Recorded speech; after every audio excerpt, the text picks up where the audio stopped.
ये पत्रकारों को मैं बोलते रहता हूं कि मेरा भाषण ठीक से रिकॉर्ड कर लो, अपने बात जमा कर लो, रोज देखते जाओ। अगर मैंने कुछ भाषण में घोषणा की होगी, काम नहीं किया होगा तो ब्रेकिंग न्यूज जरूर लगाओ।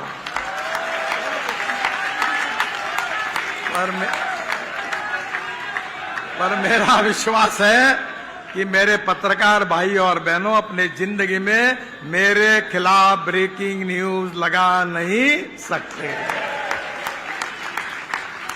क्योंकि मेरे में ये भी धमक है कि मुझे अगर कोई काम नहीं करना है तो मैं बोल देता हूं ये काम नहीं होता। मेरे कॉन्स्टिट्यूंसी में मैं भी तीसरी बार लोकसभा चुनाव जीता हूं और ऐसी कॉन्स्टिट्यूंसी है कांग्रेस ही जीतती थी। 40-45% शेड्यूल कास्ट और मुसलमान है। तो मैंने 50,000 लोगों के सामने कहा था कि मैं अपने सिद्धांतों के साथ कॉम्प्रोमाइज नहीं करूंगा। जो करेगा जात की बात उसको कसके मारूंगा ला, ये मैंने कहा। और मेरे में दम है, मुझे कोई हरा नहीं सकता। मैं अच्छे वोटों से चुन के आया, क्योंकि आदमी उसकी जात पंथ धर्म भाषा और सेक्स से बड़ा नहीं होता, उसके गुणों से बड़ा होता है। इस समाज की जातीयवाद, अस्पृश्यता, उच्च नीचता का भाव समाप्त होना चाहिए और समाज में सामाजिक समता और आर्थिक समता, सोशल इक्वालिटी और इकोनॉमिक इक्वालिटी एस्टैब्लिश होनी चाहिए। यही हमारा कन्विक्शन है। और backwardness becoming a political interest. Competition इस बात की हो रही है कि हु इज मोर बैकवर्ड, और everyone want to prove that he is backward. राजनीति ने जात पंथ धर्म भाषा के आधार पर झगड़े लगा दिए। जो पेट्रोल हिंदू को जिस भाव में मिलता है उस भाव में मुसलमान को मिलता है। जो गैस हिंदू को मिलता है उसी भाव में मुसलमान को मिलता है। क्या इस देश की गरीबी दूर नहीं होनी चाहिए? क्या इस देश के युवाओं को रोजगार नहीं मिलना चाहिए? क्या हमारे गांव गरीब मजदूर किसान का कल्याण नहीं होना चाहिए? क्या किसान को जात होती है? मैं 4 चीनी मिलें चलाता हूं। 10,000 किसानों ने आत्महत्या किया, उस क्षेत्र से आता हूं। मैंने अपना पूरा जीवन किसानों के लिए समर्पित किया है। और हमारी जो समस्या है वो जात पंथ धर्म और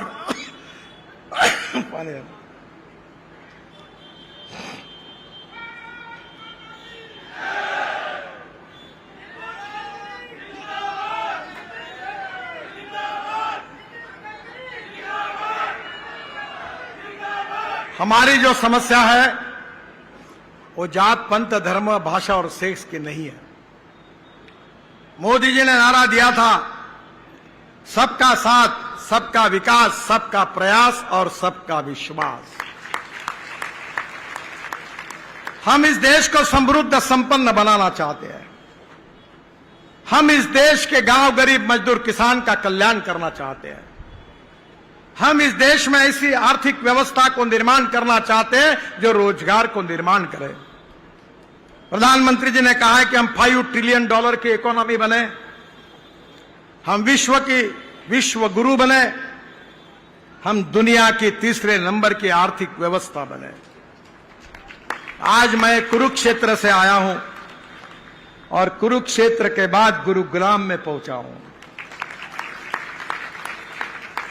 महाभारत और रामायण हमारी प्रेरणा है। इतिहास, संस्कृति और विरासत ये हमारी शक्ति है। आयुर्वेद और योग विज्ञान को विश्व में मान्यता मिली है और मूल्याधिष्ठित जीवन पद्धति और परिवार पद्धति हमारे समाज की ताकत है। मैं ब्रिटिश पार्लियामेंट में गया था, मेरा भाषण हुआ था।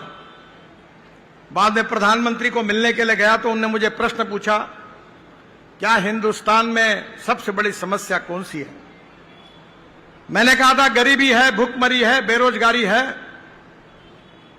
फिर मैंने उनको पूछा कि आपके देश की सबसे बड़ी समस्या कौन सी है?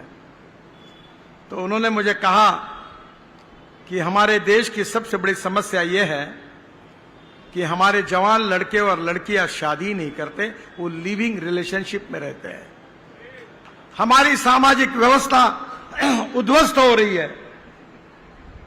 और फिर उन्होंने मुझे पूछा कि आपका देश गरीब है, तो आपके यहां यह समस्या नहीं है?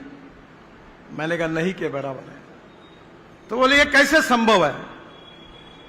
तब मैंने उनको कहा था कि भारतीय संस्कृति, इतिहास और विरासत, रामायण और महाभारत काल से मिला हुआ संस्कार और साधु संतों ने किया हुआ प्रबोधन, इसके आधार पर हमारा समाज मूल्याधिष्ठित जीवन पद्धति और मूल्याधिष्ठित परिवार पद्धति को हमने स्वीकार किया है। हम गरीब जरूर है, पर हमारे संस्कार हमारे धनवान हैं।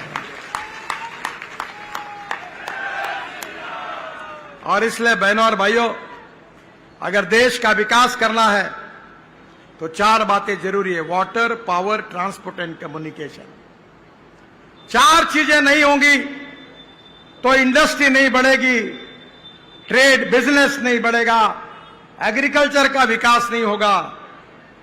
और इसलिए जब तक इसका विकास नहीं होगा तब देश समृद्ध और संपन्न नहीं होगा। मोदी जी ने सरकार में आने के बाद हमने इंफ्रास्ट्रक्चर डेवलपमेंट को प्रायोरिटी दी। दिल्ली मुंबई एक्सप्रेस हाईवे के साथ Delhi Katra greenfield express highway बन रहा है। मैं आपको 1 लाख करोड़ का दिल्ली मुंबई एक्सप्रेस वे, करीब 50,000 करोड़ का Delhi Katra greenfield express highway, 9,500 crore का द्वारका एक्सप्रेस वे, ये तो स्टेट ऑफ आर्ट प्रोजेक्ट है। अभी तो 20 किलोमीटर तुमने देखा है, 9 किलोमीटर होना बाकी है, बाद में UR2 का उद्घाटन बाकी है। मैं विश्वास दिलाता हूं, जिस दिन तुम पूरा प्रोजेक्ट देखोगे तो रोज मुझे याद करोगे, ऐसा प्रोजेक्ट बना है। मैं अपने जीवन में 50 लाख करोड़ के काम कर चुका हूं। कोई माय का लाल नहीं कह सकता कॉन्ट्रैक्टर कि मुझे काम के लिए मंत्री जी को मिलना पड़ा।